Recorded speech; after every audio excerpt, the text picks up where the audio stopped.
So yes, this is a proper guide video, although the twist is none of this is my personal data, my personal findings. I haven't even pulled Sparkle on my account yet. I don't have Sparkle, but I'm making a guide for Sparkle. So how is this possible? Well, I watched every single guide on Sparkle on YouTube to make this video. Okay, yeah, it's a bit of an exaggeration, not technically every single guide, but most of the guides I could find this afternoon, and I've been watching every single one of them, and my brain's actually dying right now, so I wanted to quickly record this before the sun goes down and I keep watching guides until I sleep. So this is the TLDR of Sparkle's kit. I'm going to assume that you already know what she does, and if you don't, you can feel free to pause the video. I've summarized everything right here for you, but I want to keep this video moving and short and concise, so we'll be moving on. Feel free to pause. Okay, so there are two main playstyles for Sparkle, and both of which rely on you spamming her skill.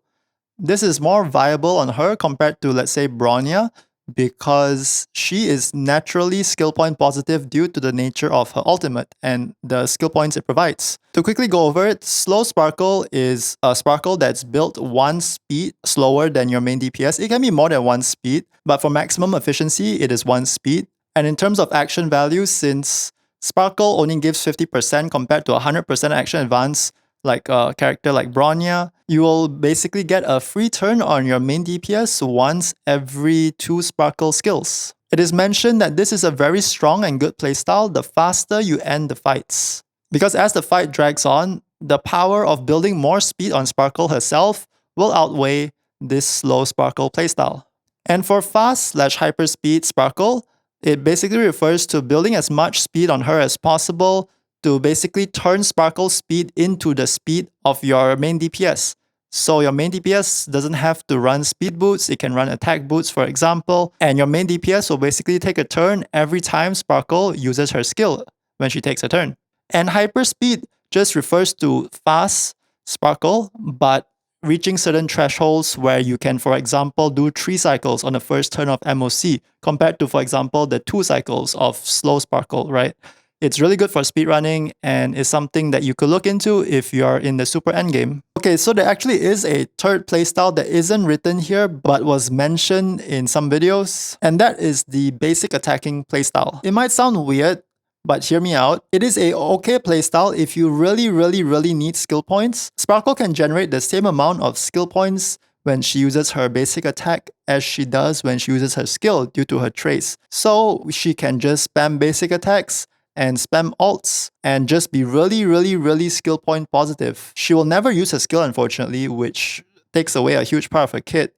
No action forward and no crit damage buff, but she still gives attack percent and damage percent buffs and goes super skill point positive. It can be used in certain teams like dual DPS teams that are really skill point hungry, but its power is yet to be seen. It is just in theory. And also in theory, she can run Meshing Cogs or Memories of the Past to do a 2-turn alt rotation. Now moving on to Relics and the agreed upon way to build Sparkle. The first thing you might notice is the pie chart graph bar thing. And to quickly explain what this is, it's basically the amount of times a specific set is mentioned in these YouTube videos. So the most mentioned one is Messenger, followed by Eagle, and then Watchmaker and Musketeer, followed by Hunter. So all of these are sets that are mentioned that are usable. Messenger being the universally, generally agreed upon best set that everybody mentioned, because it helps her hit her speed breakpoints for like 134 speed, or even fast Sparkle especially. Eagle is actually more potent than Messenger for purely the speed buffing capabilities. So if you actually have a good Eagle set, it is recommended to use it.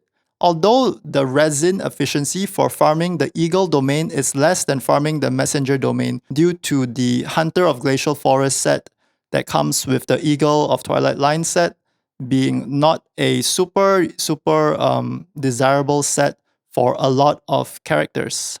Whereas the Longevous Disciple has a good 2-piece set, and the 4-piece set can be used on certain characters as well. For certain characters like Xue Yi that really benefits off break effect, Watchmaker can be nice, or even just for other characters, as long as you break enemies, you will get benefit from the Watchmaker 4-piece set.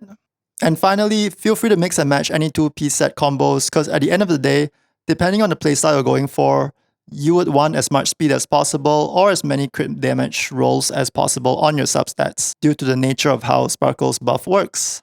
As for Planar Ornaments, all of them are really usable. Penacony mainly for the mono quantum teams, even though Broken Keel is also equally usable and very valuable in those teams as well. Seeing as the 5% energy regeneration rate doesn't really affect rotations, that's why for the Von Wax set as well, we're not running it for the 5% energy regeneration rate specifically, more so the action advance at the start of the battle. Fleet of the Ageless is generally a good set as well, buffs a bit of attack.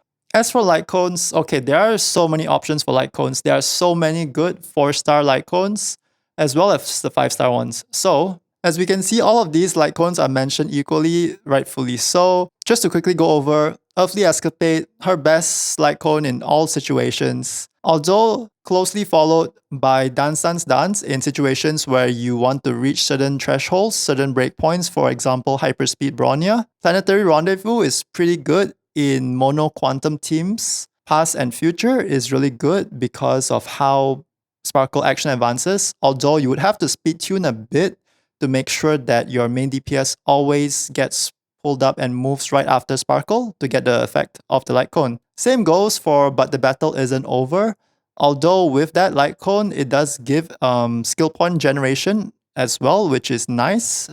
And also on top of that, energy regeneration rate, which isn't rotation changing or anything until you get higher refinements, it seems. Also, Carve the Moon, Weave the Clouds was mentioned a few times, but it is more of a niche pick and is a pick that requires you to buy the Battle Pass.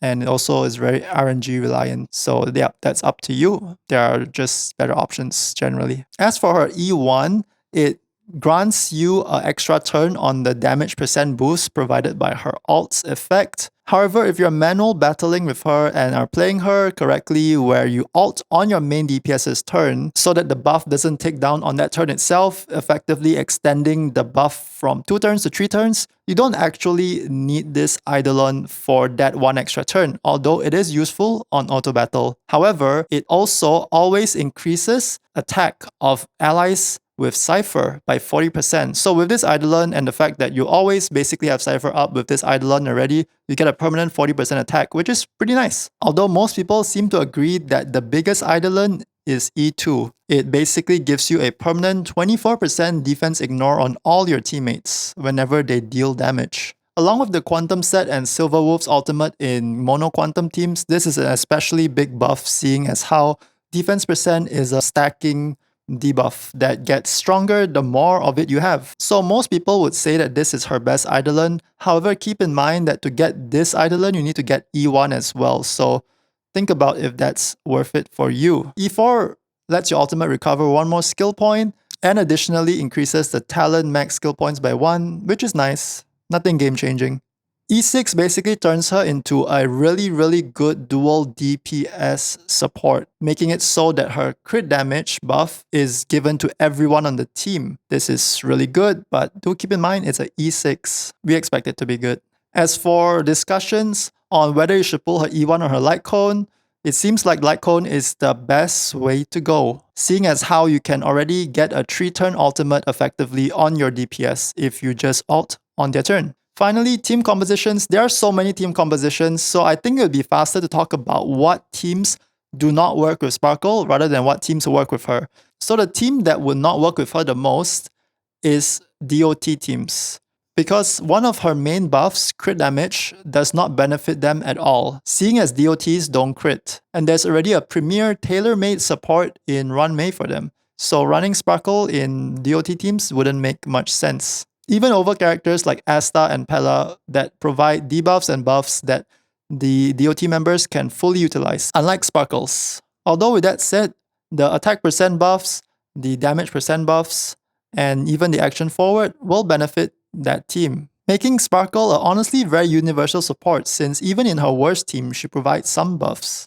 Her best team though would be hyper carry teams, and she seems to be a general just overall upgrade over Bronya in all those teams, especially for carries with skill point negative playstyles. So carries that use their skill a lot would really benefit from Sparkle, since Sparkle can now always skill and your carries can always skill with Sparkle's positive skill point playstyle. However, an exception would be Jingliu and Blade, who just about gets the same amount of benefit out of her as they do Bronya, seeing as they don't consume much skill points to begin with and can fully utilize Bronya in a skill spam playstyle. I would say a big winner though would be Jingyuan teams and other follow-up attack teams in general, because unlike Bronya, who they couldn't utilize, they can utilize Sparkle because she has the talent that maintains the crit damage buff on your allies even out of their turn. So Sparkle looks to be Jingyuan's best support alongside Tingyun,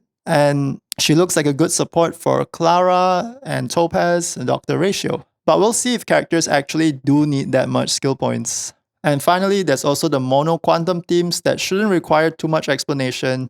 Just play Silverwolf and just fill your team with Quantum and you should be able to tackle most content regardless of the weakness types, and that's the appeal of it.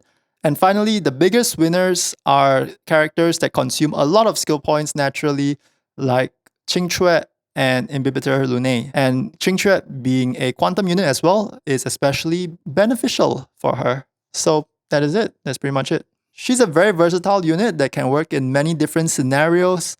So this should be interesting. I'm really excited to see how teams and playstyles will develop as we use her more. Keep in mind, today is just the first day of her release and all of this information is very new.